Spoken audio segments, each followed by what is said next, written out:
it up, it doesn't want to leave it behind. Christ is the yes to all the promises made to Israel.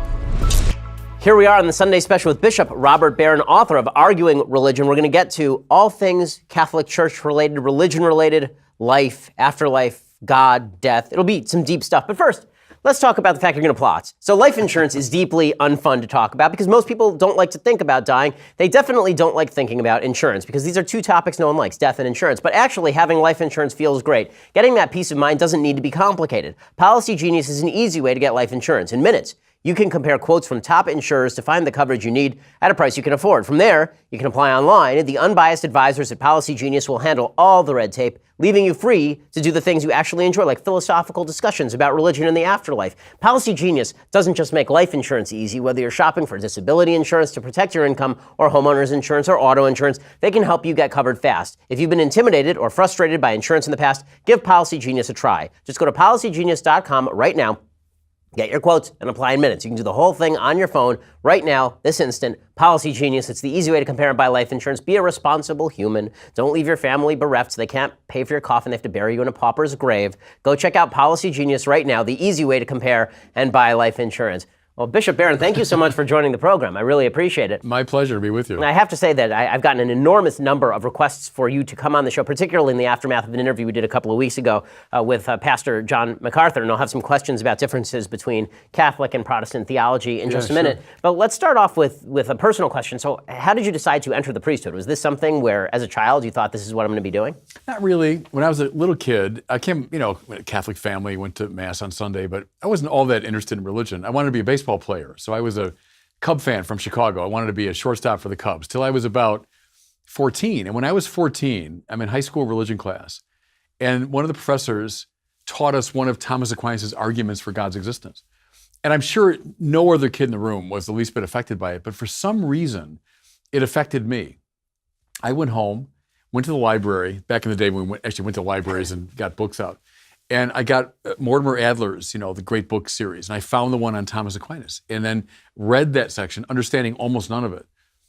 But it started me, honestly, on a path I never left. It just sort of set my mind on fire. And the priesthood came, further down the pike, but it started then when I was 14. And baseball is still an interest of mine, but I realized I was going down a different path then. Well, that's really fascinating because when you speak with a lot of religious leaders, they tend to come from the perspective that they got into religion specifically through the Bible. And Aquinas' proofs of God's existence are really non-biblical in nature. I mean, they're natural law-based more than anything else. I mean, this is really what you argue in your book, Arguing Religion, is that's where people should start. Maybe you can discuss a little bit what's your favorite Thomistic proof of God's existence and why you think it's convincing. The one I heard probably as a kid was the proof from motion, so the first argument of Aquinas. But the one I developed in the book actually is not specifically Aquinas, it's more an amalgam of his three. I would call it the argument from contingency. Namely, the world that we experience is a contingent world. It's non-self-explanatory.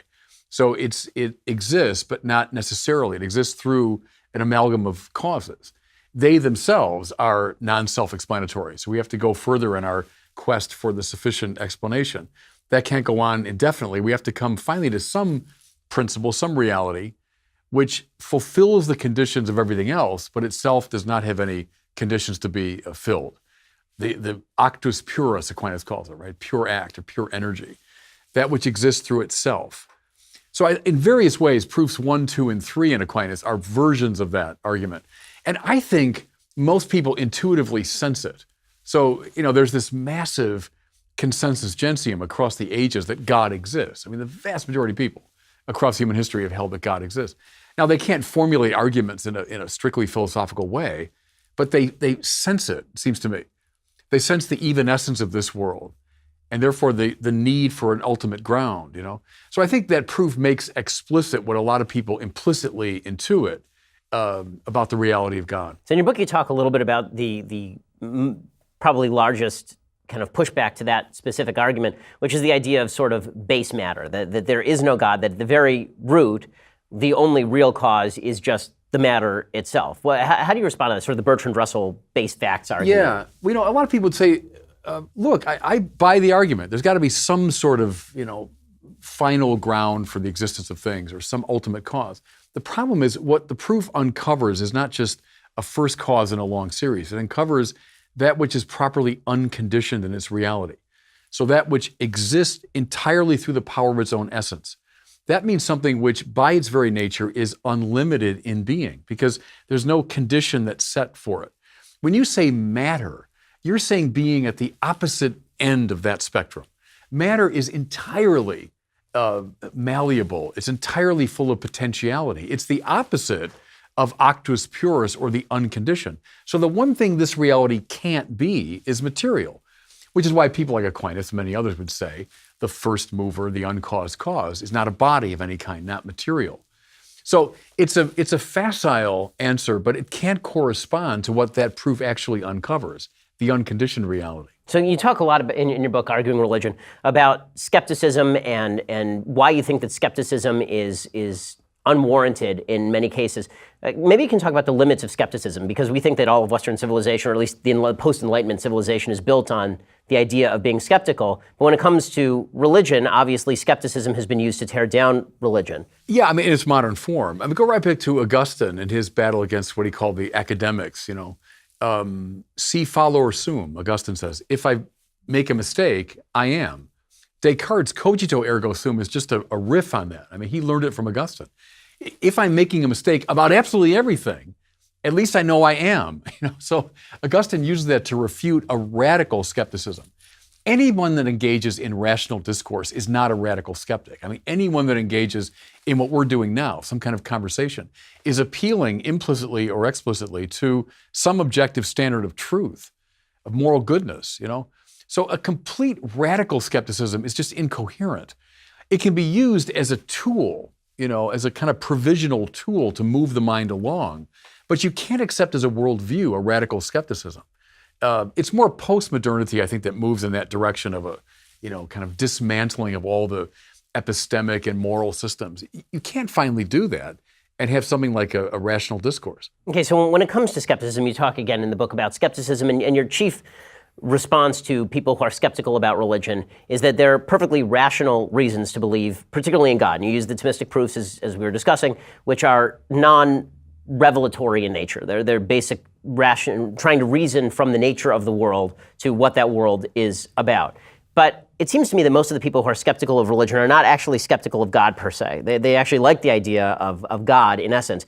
How do you get from that to the Bible? How do you get from that to Revelation, which obviously makes a lot more stringent claims that have to be tried against reason and very often are found wanting, the miraculous in many cases? Well, I'll say a couple things. I mean, one is that Aquinas is basing that approach on the Bible in a way. I mean, because the heavens proclaim the glory of God, the Bible says, or Paul, from the visible things of this world, we can move to the invisible things of God. So within the Bible itself, there's a kind of warrant for what we call natural theology or philosophical proof.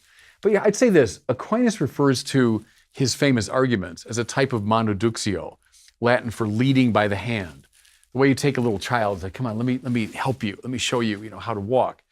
So the philosophical arguments can lead someone who, let's say, is totally outside the realm of the religious to the point where they might be able to accept what's given in Revelation. To accept the revelation of the Bible might be too much for someone, especially today, who's completely outside the ambit of religion. But the arguments might awaken the mind sufficiently or give a sufficient warrant to say, yeah, I'll take a look at the Bible. That's what, I use the example of getting to know a person, right? So I'm meeting you for the first time today. But I did, a fair amount of looking into your background. I'd seen videos you've done, et cetera. I came to my own conclusions about, watching you in action and reading about you. Now I'm meeting you for the first time. I'm learning more about you on my own terms. So I'm using my mind to learn different things about you. Let's say over many years, then we became friends and I came to know you more and more. At a certain point, you would tell me something about yourself, if our friendship deepened sufficiently, that I would never have guessed or known independently of that. At which point, I'd have to make an act of faith. I'd have to say, yeah, I believe that. I can't prove it. I can't know it directly. Now, it's consistent with everything else I've learned about you. It's not some egregious claim, right? But finally, I've got to say, yeah, I believe him. I've come to trust him, see?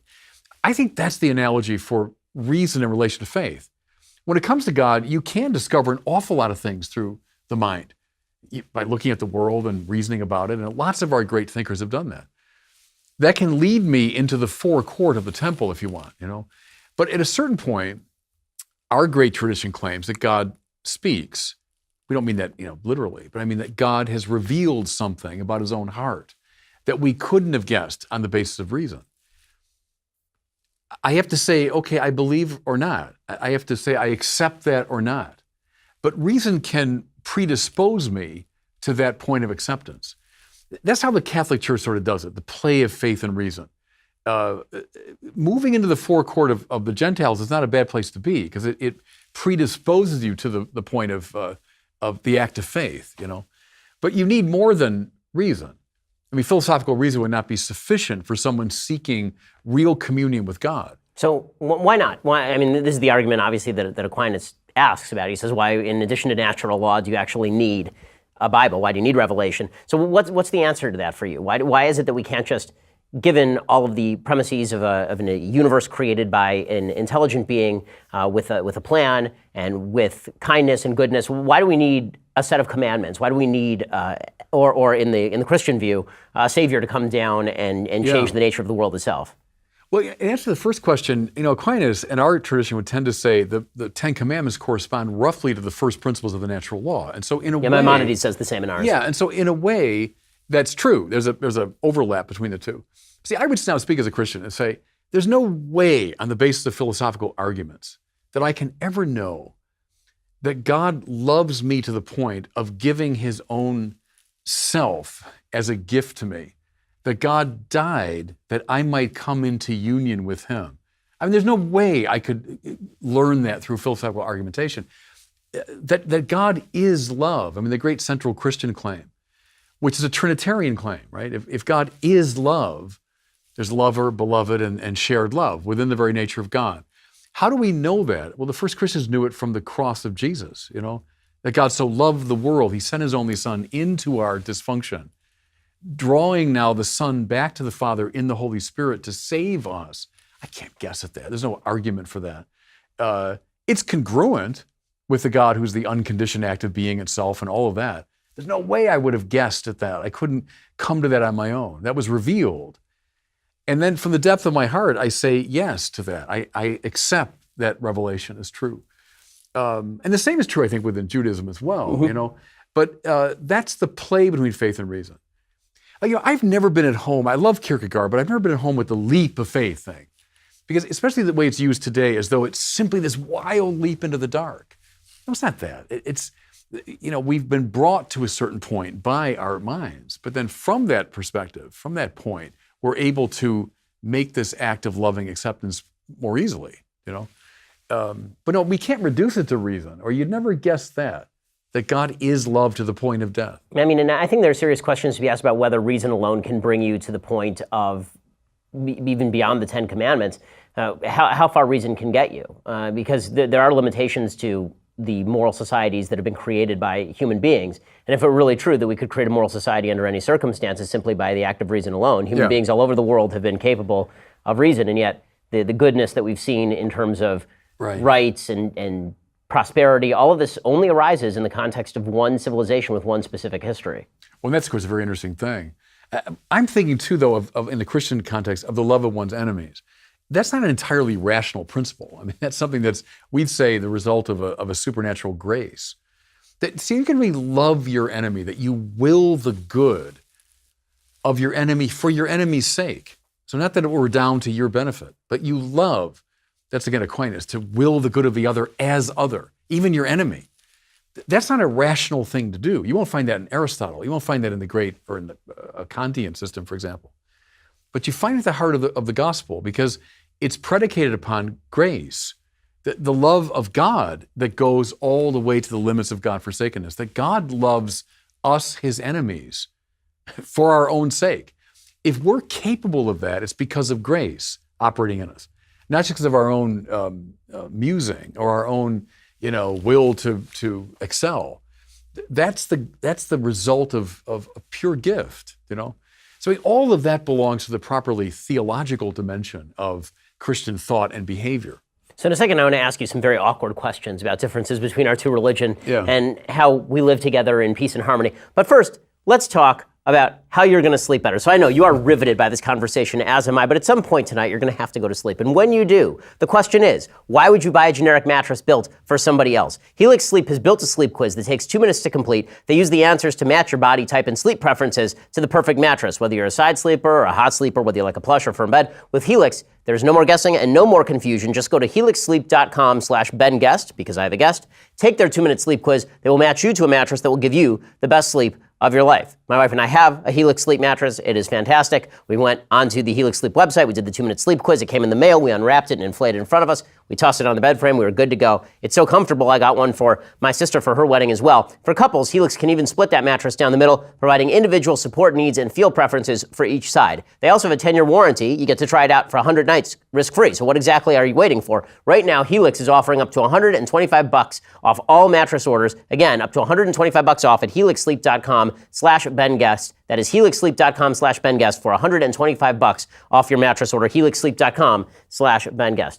Okay, so I promised awkward questions, and so there shall be. So let's start with the most awkward of the awkward questions. Yeah. I don't really care about this question particularly much, but I get this question a lot, which is, as a Jew, how does it feel that there are other religions that don't think you're getting into heaven? So let me ask you, what's the Catholic view on who gets into heaven and who doesn't? I feel like I lead a pretty good life, a very religiously based life in which I try to keep not just the 10 commandments, but a solid 603 other commandments as well. And I spend an awful lot of my time promulgating what I would consider to be Judeo-Christian virtues, particularly in Western societies. So what's the Catholic view of me? Am I basically screwed here? No. The Catholic view, go back to the Second Vatican Council, says it very clearly. I mean, Christ is the privileged route to salvation. I mean, God so loved the world, he gave his only son that we might find eternal life. So that's the privileged route. However, Vatican II clearly teaches that someone outside the explicit Christian faith can be saved. Now, they're saved through the grace of Christ, indirectly received. So, I mean, the grace is coming from Christ, but it might be received according to your conscience. So if you're following your conscience sincerely, or in your case, you're following the commandments of the law sincerely, yeah, you can be saved. Now, that doesn't conduce to a complete relativism. We still would say the privileged route and the route that God has offered to humanity is the route of his son. But no, you can be saved. Even Vatican II says an atheist of goodwill can be saved, because in following his conscience, if he does, John Henry Newman said the conscience is the aboriginal vicar of Christ in the soul. It's a very interesting characterization, that it is, in fact, the voice of Christ. If he's the Logos made flesh, right? He's the divine mind or reason made flesh. That when I follow my conscience, I'm following him, whether I know it explicitly or not. So even the atheist, Vatican II teaches, of goodwill, can be saved. So is Catholicism acts-based or faith-based? Because this has been sort of the traditional distinction between Judaism, for example, and Christianity. Is Judaism is a very acts-based religion where it's all about what you do in this life and that earns you points in heaven. And then there's the faith-based religions that are more based on you believe in the truth, the way, and the life, and now you're in. Where does Catholicism actually stand, or is that division too stark? No, I would say it's love-based. God is love. God so loved the world, he sent his only son. We're being drawn into the divine love. Now, do we have to accept that love as an act of faith? Of course, right? So God makes this great offer in Christ. Is it accepted in faith? Yeah. Aquinas says faith is the door of the spiritual life. Without faith, you can't get into the spiritual life. That means a trust in the divine love. Now, having made that great fundamental act, are you now called upon to be fully engaged, mind, will, passion, body, everything, in response to that love, a love awakening love in you? Yes. So we'd use the language of cooperation with grace, and that grace comes first, accepted in faith. Luther was right to that extent. If Luther had said, gratia prima, we'd be fine. Grace first. See, that's true at any time you're relating to God. If you're saying, well, I'm going to do it, I'm on my way to climb the holy mountain, well, then you're on the wrong path, just by definition. So, of course, it begins with grace. But then God, who's not competitive with us, he wants us fully alive. And so God invites us now to respond body and soul, everything we've got, in love to the love that he's offered us. So I put it that way. It's grace and then cooperation with grace, which manifests itself in a life of love. And that's what salvation consists in. See, one thing too, Ben, think of it this way. What gets me to heaven? Well, what is heaven? Paul says, the three things that last, faith, hope, and love. But the greatest of these is love. Because in heaven, faith fades away. I don't need faith anymore. I'm seeing. In heaven, hope fades away. Who needs to hope? You got it. But love endures, because love is what heaven is. So if you say, well, I don't care about love, it's pure faith. Well, what are you going to do all day in heaven? See, what will heaven, that's what heaven is the act of love.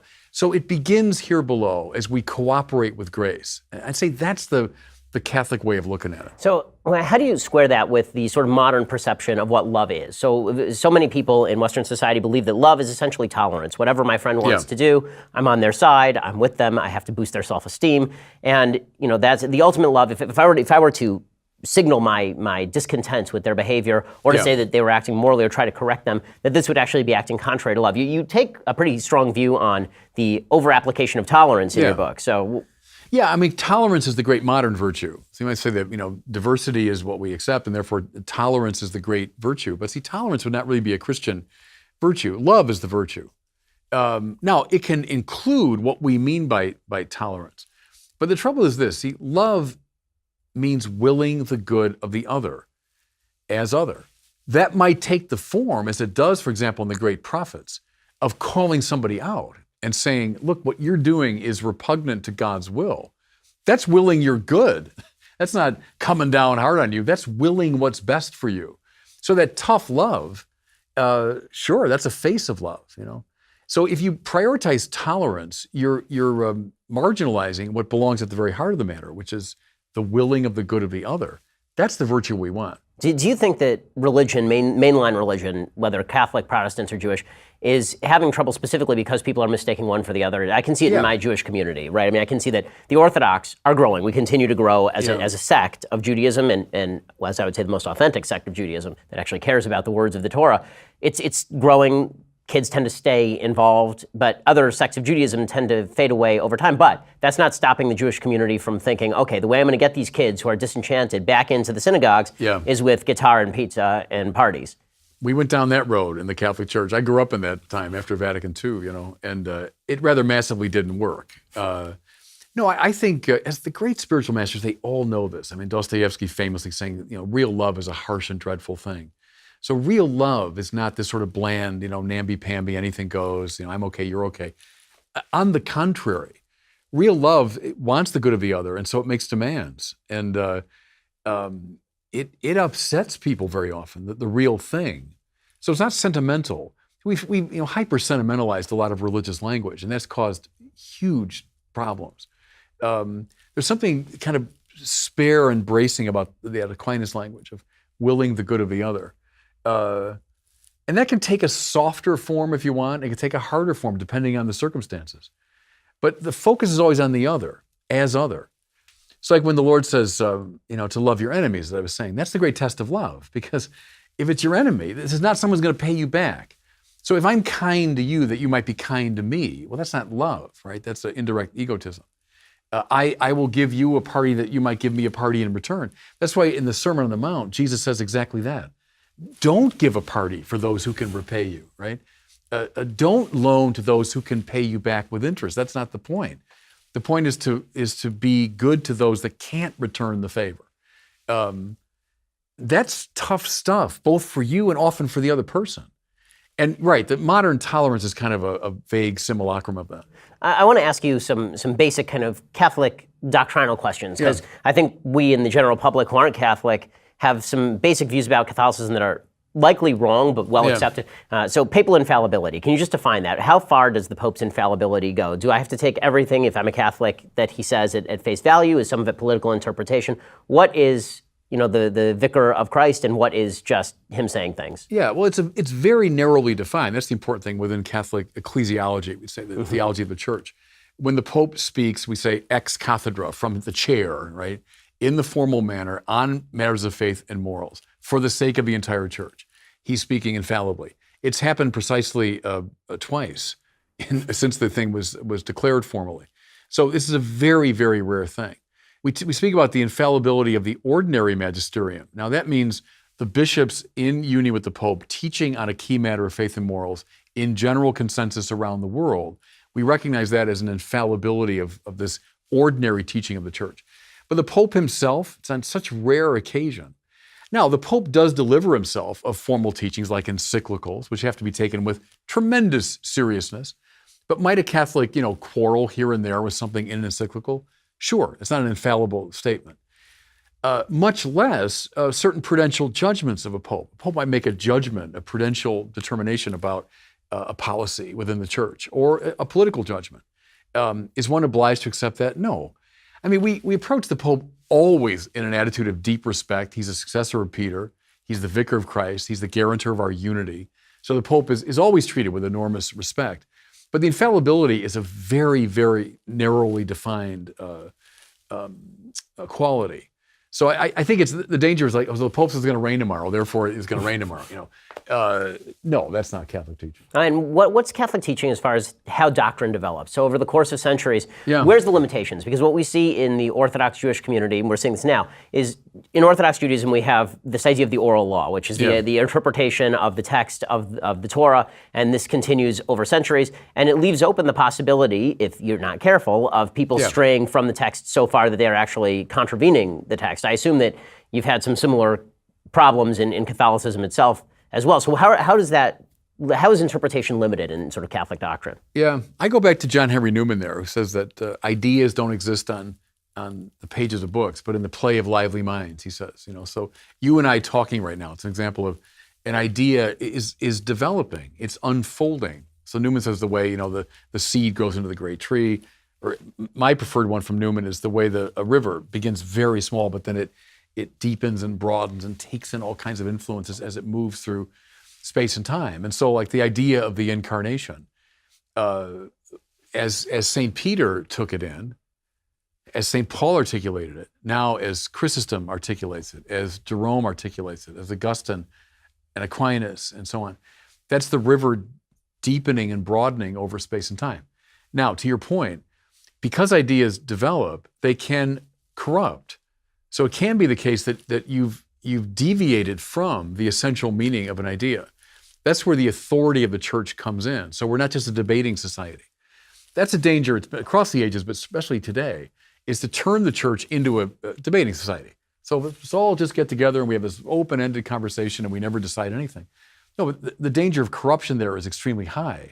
So the church, through its bishops and through the Pope, ultimately, is like an umpiring voice. I might use the baseball analogy. The play is going on. There's a bang-bang play at second base, and the call is made, right? You're out. And people might dispute it. You're crazy. You didn't see it right.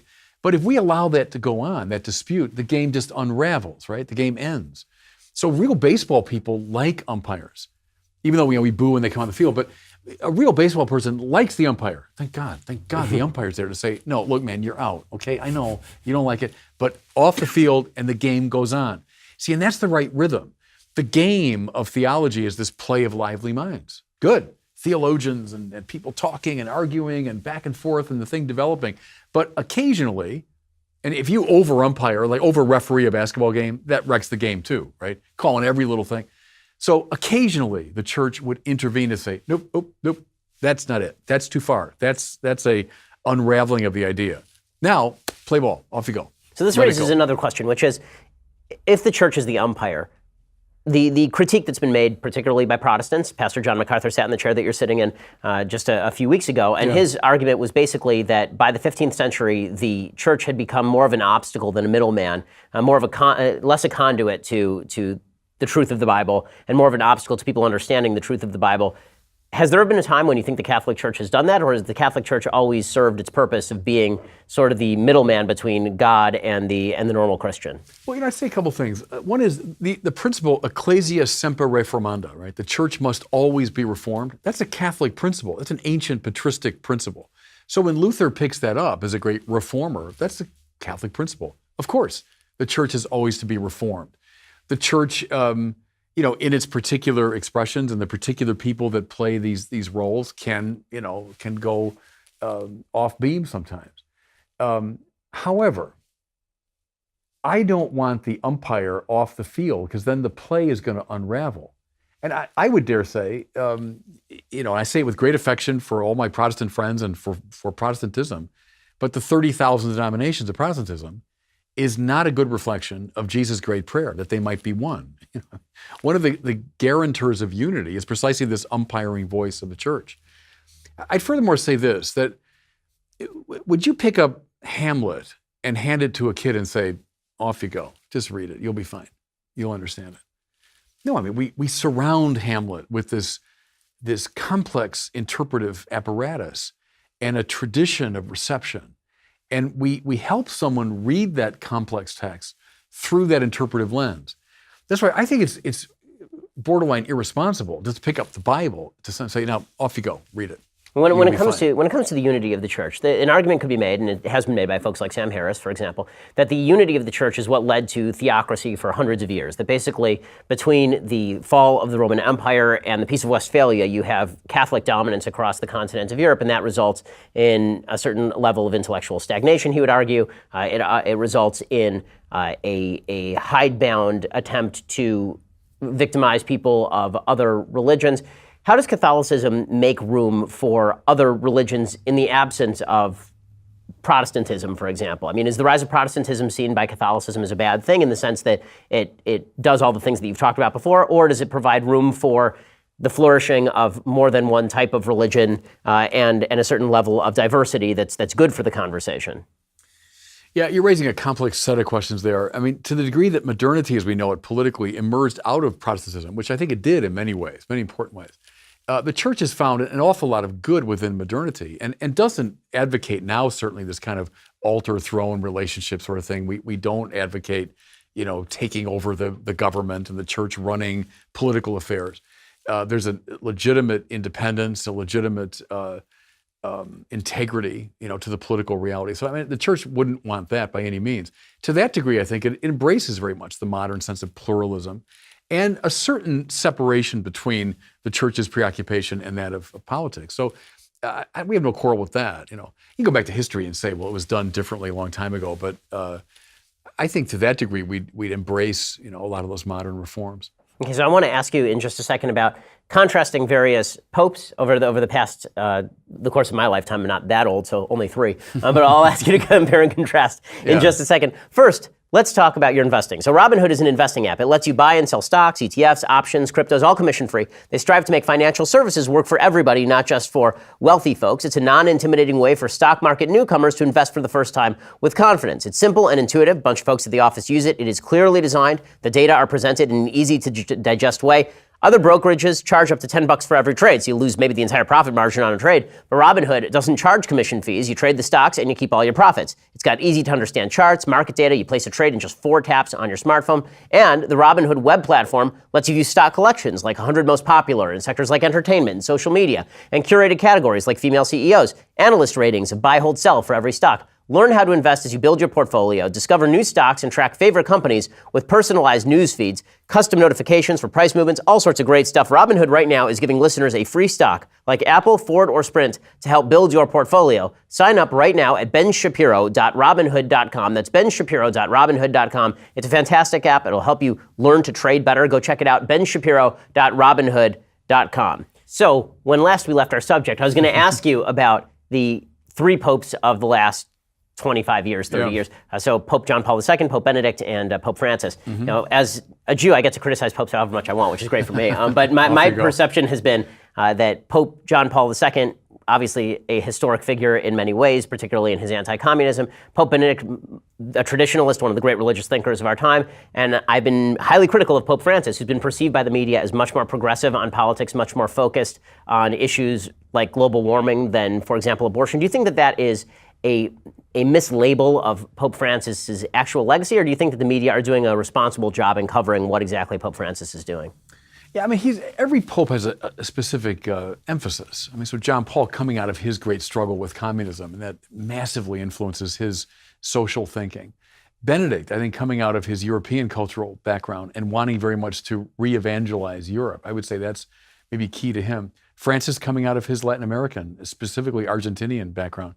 I think a certain suspicion that probably of American capitalism is in the Pope's, thinking, in his intellectual wheelhouse. He's a prophetic type voice. So he's critical. He does what the prophets often do. He criticizes what he takes to be all these excesses within the capitalist system. He's not so much a constructive thinker there. Like, what's he proposing as the way forward? He's in the sort of Jeremiah mode, I think, of putting his finger on excesses. Now, read John Paul II on the market economy, for example. He's a great advocate of it. In Centesimus Annus, he says the church advocates the market. He prefers to call it then rather than capitalism. But very clearly says a market circumscribed morally, circumscribed legally, a market that is not simply open to the free play of buying and selling, et cetera. So I think Francis picks up on that side of it, maybe without the balance you found typically in a John Paul. But that's also typical of the prophets. They tend to be a little over the top. That's how I read Francis. What do you think of the critique that's been made by a lot of folks that he is a devotee of liberation theology? Because I think that's almost demonstrably false, because at a certain point in his development, he knew the liberation theology movement and turned against it. It's more of a populism, I would say. It was not the embrace of the Marxist option. He was very influenced by a Frenchman called Gaston Fassard, who was a mid-century French Jesuit, sharply critical of Marx and of Marxism. And so I think Bergoglio consciously departs from liberation theology, opts for a different path. It's more of a populism. It's an embrace of popular piety. It's an embrace of kind of the people. Now, not in the Marxist sense of the term, but more in this Latin American sense. So I think he's demonstrably not with liberation theology. Well, the media have been obviously very pro Pope Francis, much more than they were obviously with Benedict or with John Paul II for most of his life. As he approached his death, obviously they became much more pro, because this is typical in how the media treat people who they perceive to not agree with them politically. And yet the focus on the Catholic Church more broadly, beyond Pope Francis, by the media, has been almost entirely in the past couple of decades on the number of sex scandals. What do you think is the best way for the Church to deal with the sex scandals? How serious is the problem? Do you think that the media are basically picking on the Church as opposed to other institutions in society that have had similar problems? Well, there's something true to that. And I'm always reluctant, to lead, as I'm doing right now, to lead with that, looking defensive. But I think that's certainly fair to say, that this problem is a universal human problem. You can find it in almost every institution, every society. I would say in God's providence that it was brought to light so dramatically in the church to force, to bring it to the world's attention. And it's part of what the church is bearing. A legitimate punishment, I would say, but for the sake of the world, that what we've had to wrestle with, I think now is benefiting other institutions. But it is fair to say that the problem is much wider than Catholicism. One stat that I think is very interesting is this across the board and across the decades. You look at the numbers, and when they're presented in kind of a raw form, you say how horrific. And of course, one act of child sex abuse is horrific. But when you look at the numbers, they almost always correspond roughly to the national average of about 4%. You look at men across society, roughly 4% engage in this behavior. That's almost how it breaks down across the board within the Catholic Church. So in that sense, too, it's unfair to say it's a uniquely Catholic problem.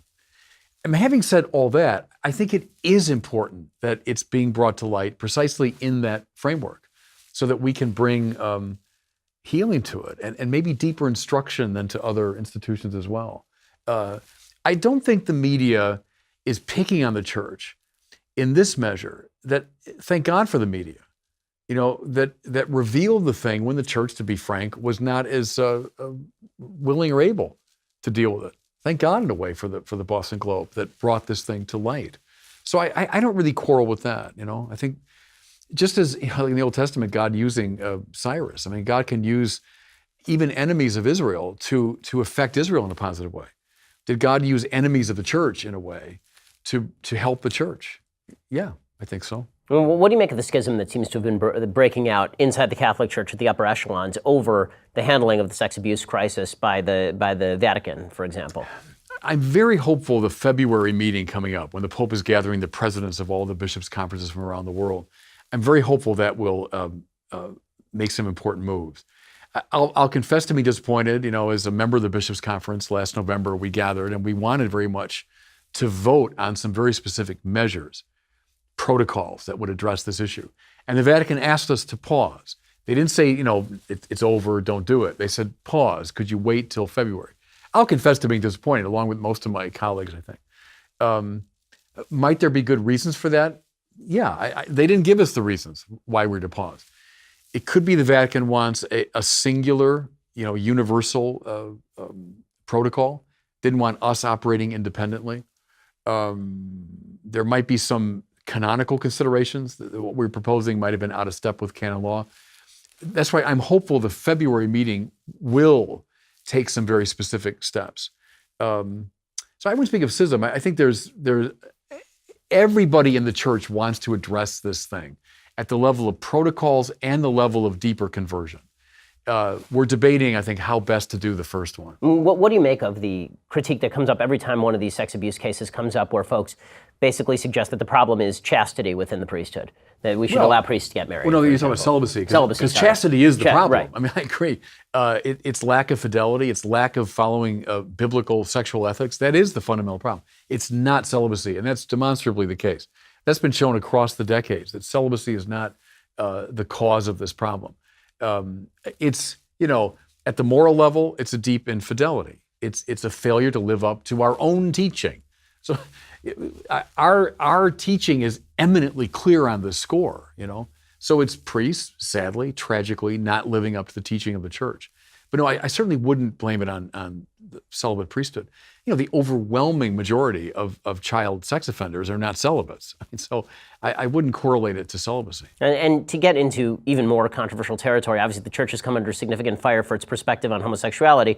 I always find this puzzling, since this has legitimately not changed neither Judaic or Christian theology for a solid several millennia at this point. But nonetheless, it is raised every single time, and it seems to be raised every time there's a scandal inside the church, where folks suggest that many in the hierarchy of the church itself suggest that there are a disproportionate number of homosexual priests in circulation, and that this is a problem for the celibacy inside the church. What do you make of that critique? Yeah, I mean, there's never been really good or definitive studies on that issue of number of homosexuals in the priesthood. I mean, it'd be very hard to determine that on statistical grounds. That the majority of cases of the sexual misconduct have been male-on-male sexual violence. That's true. And I think that's certainly worth looking at. To your first point, yes, the consensus gentium across millennia, across the cultures, has been, that sex belongs within marriage between a man and a woman who are faithful to each other and open to life. I mean, that was the standard consensus. That most human beings tend to fall away from that ideal, sure. I mean, that's always been the case. But that's the ideal. Almost everybody, up until really a handful of years ago, accepted that. Which is why it is rather an act of hubris, to say, like, how in the world could you hold this? I mean, everyone has held this view. And there are good reasons grounded in the natural law, I'd say, for that perspective. That people fall away from it, sure, they always have. That even people within the church are falling away from it, tragically, yeah. But that shouldn't compel us to change the teaching. So what exactly is the church holding on abortion as well? So obviously abortion is another area where the Catholic Church has come under significant fire. Again, this has always been Catholic Church policy, but it does not matter. The media, every time the Pope expresses that he is pro-life, seem to react with shock and horror as though something new has happened. Yeah, and that's a good point, that Pope Francis has been very strong on the pro-life issue. The direct taking of an innocent life is prohibited. I mean, that's a fundamental, I would say, the fundamental principle of the natural law. All the other principles are derived from it. The direct killing of the innocent is always prohibited. It's intrinsically evil, to use our language, intrinsice malum. In other words, no motive or circumstance could ever obviate the truth of that. If that goes, everything goes, it seems to me. Now, I came of age at a time in the Catholic Church when the proportionalist approach was very popular. In fact, was being taught to a lot of us. Namely that, things aren't intrinsically evil. You look at the good and bad consequences of an act, and you kind of add them up, and if there's a proportion between them, then make up your mind. The trouble with that is, at the end of the day, anything can be justified. And if you can justify the direct killing of the innocent, it seems to me the whole moral program falls apart. And it's why the church has taken such a strong stance against abortion, because it's such a clear instance of the violation of that principle. So no, we stand with it. We have and we will. So to sort of finish up the hot button political section of this particular interview, I would be remiss if I didn't ask about the Catholic Church's decision to recognize the Catholic Church in China, which is obviously being cracked down on in severe fashion and basically run in many ways by the Chinese government. Do you think that that's a good decision or a bad decision? You know, I'm going to sort of hold off on answering only because I don't know enough about what's on the ground there. I'll tell you what my instincts are. My instincts are to respect the so-called underground church that has lived in dire circumstances, often under great persecution. But I want to be careful because I really don't know what's on the ground in detail. I don't know what was animating or motivating the Vatican decision there. My instincts are with the underground church. But I wouldn't want to say much more about it because I don't claim to know enough about what's on the ground. So I discussed this with Pastor John MacArthur. What do you think are the significant philosophical differences, put aside sort of the story differences where we accept the first half of the book and not the second half, between Judaism and Catholicism? So aside from Jesus and the acceptance of Jesus, where do you think there are real significant philosophical differentiations? Well, that's a big aside, though. I mean, that's the heart of the matter. But let me say this first, though, about Judaism and Catholicism. One thing I feel really strongly about is it's the re-Judaizing of Catholicism that is evangelically so important. Precisely when you divorce Catholicism from Judaism, you get these distortions of Jesus so common today. Jesus as teacher of timeless spiritual truths, Jesus as guru, Jesus as Gnostic, master. Jesus is, as Paul said, the yes to all the promises made to Israel. Jesus is the climax to the story of Israel. Therefore, not to know Israel is not to know Jesus. Not to know Torah and covenant and temple and prophecy is not to know Jesus. The very fact, I'll tell you here, this is an interesting thing. So when a Protestant minister comes out to preside at the liturgy, he'll wear either a business suit or he'll wear his doctor robes. Because the heart of the matter is teaching, right? The pulpit, you're going to teach, you're a doctor, a teacher. When I come out, now especially as a bishop, who's a kind of a high priest in the Catholic thing, I come out in the robes of a temple priest, including the mitre of a temple official. I use incense. There's an altar. A sacrifice takes place. The Catholic Mass is unintelligible apart from the temple, apart from Jewish worship. And so to re-Judaize the operation is the key to evangelism. Because the good news that Paul has and Peter and James and John is not some Gnostic insight. It's not some change of consciousness. The good news is, the promises made to Israel? God has said yes to all of them. Do you know the great story of Israel? It's from creation to the fall to the formation of the people and Torah, temple, and prophecy. You know that great story? It's reached its fulfillment in Jesus. That's why Paul goes into the synagogues first. So when he comes into Corinth or he comes into Athens or wherever he goes, his first move, of course, is to the Jews, because they'll get the story he's talking about. Talking to Gentiles is a far more complicated business if you're an evangelist, because the story of Jesus won't make sense apart from Judaism. So there I want to insist upon this deep congruence, and it does have philosophical overtones. The belief in the one God. Hear, O Israel, the Lord your God is God alone. That is of enormous philosophical significance. And I would say, it's one more, is what's your name? Moses asking the Lord, what should I tell him? I am who I am. Aquinas reads that, of course, as the one in whom essence and existence coincide. That God he's being asked, which God are you? There are a lot of gods. Which instance of deity are you? And then the great answer, that's the wrong question. That's the wrong way of thinking about the creator God of Israel. I am who I am. My manner of being is being itself, not this particular instance of being. So that's of enormous philosophical importance coming up out of Israel into the church and then finally into its own philosophical thinking. But I want to re-Judaize Catholicism, because the thing is, in many parts of the Protestant movement, there's a desire to de-Judaize the operation, right? We've overcome that and we've kind of left that behind. Catholicism lifts it up. It doesn't want to leave it behind. That's why the permanence of the covenant made to Israel is so important to us. This covenant's not been violated. God can't say no to the great covenant he made. It has permanent validity. And that's important for our theology, for our liturgy. I was just going to ask you about that, because for a long time, a dominant strain of Catholic thought was replacement theology, the idea that the Jews had sort of been left behind and that the new covenant had been made with the folks who followed the new church. Where does that stand right now? I mean, what does the Catholic Church think of the idea that the Jews have sort of been superseded in history? We're against supersessionism. We're in favor of, go back to Paul's line. That's the one to me that sums it up. Christ is the yes to all the promises made to Israel. So you won't understand him apart from Israel. He's the fulfillment of Israel. We've been grafted onto the branch of Israel, all of that. That's not supersessionism. It's a fulfillment theology. It's a fulfillment of the covenant theology. But the covenant made to Israel remains a valid covenant for that reason.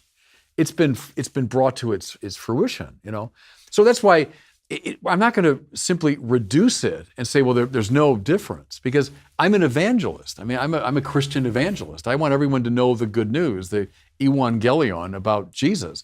But it's Jesus the Jew, who's the incarnation not of just any old God. He's the incarnation of the God of Israel. He's the God that spoke to Abraham, Isaac, and Jacob, and to Moses. That's the one I'm talking about. And he became incarnate in Jesus. So you can't make sense of him apart from Judaism. So one of the things that, as an Orthodox Jew, I often feel when I speak to people who are either Catholic or Protestant, people who, again, believe in the validity of the Old Testament, but also believe in the validity of the New Testament, is that one of the ways in which differentiation is made is by saying that certain things were lacking in Judaism that are now present in Christianity that had to be fulfilled by Jesus, that without Jesus, these things could not have been fulfilled. And I guess that is the question that I'm asking is, where do you see those things? Because very often I hear that man is a sinful creature and that we need Jesus in order to take on our sins because otherwise we couldn't live in the world, basically, or that Judaism is not forgiving enough or not loving enough or not in favor of atonement enough.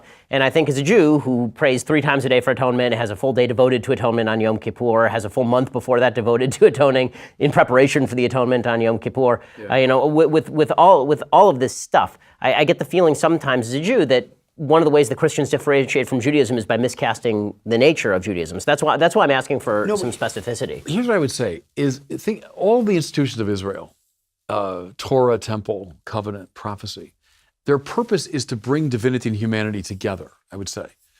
So Zion, the temple, Yahweh's dwelling place, the tribes go up and they commune through sacrifice, with the Lord. It's the place of encounter. The law is meant to bring us into conformity with the will of God. Yahweh speaks his will. Our wills are off kilter, but they come together ideally through the Torah. The prophets, God speaking, as it were, through them, and they're trying to draw us back to Torah and temple, etc. Covenant, all of it is meant to bring them together. What's at the heart of Christianity is that divinity and humanity have met now perfectly in these two natures.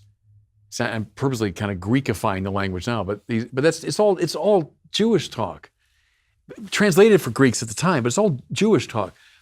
I want Yahweh and his people, Yahweh and Israel, have now met in such a perfect union that I can speak of it as a hypostatic union, as a union of person.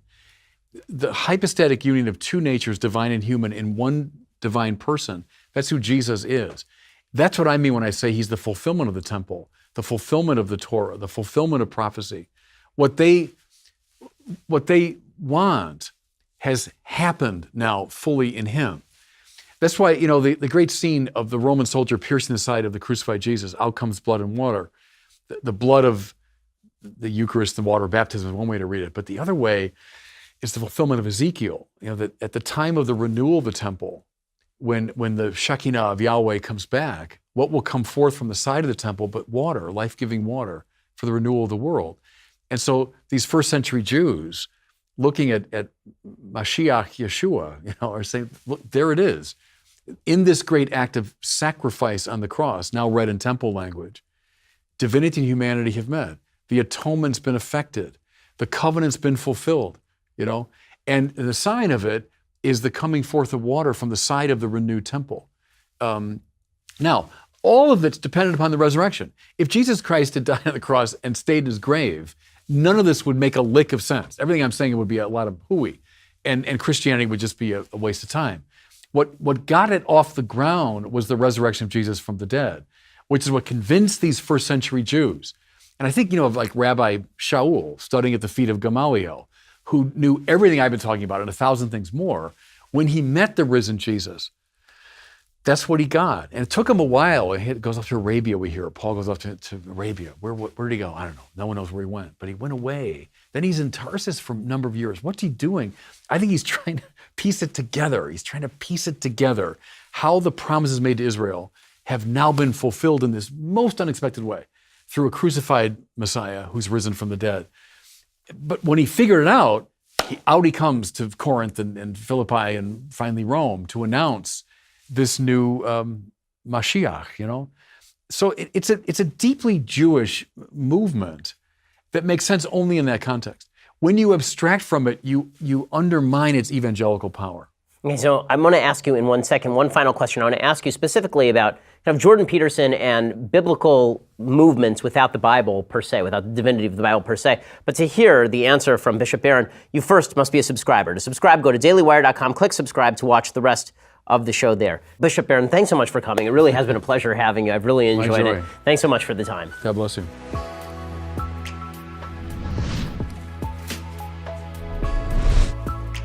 The Ben Shapiro Show's Sunday Special is produced by Jonathan Hay, executive producer Jeremy Boring, associate producer Mathis Glover, edited by Alex Zingaro. Audio is mixed by Dylan Case. Hair and makeup is by Jesua Alvera, and title graphics by Cynthia Angulo. The Ben Shapiro Show's Sunday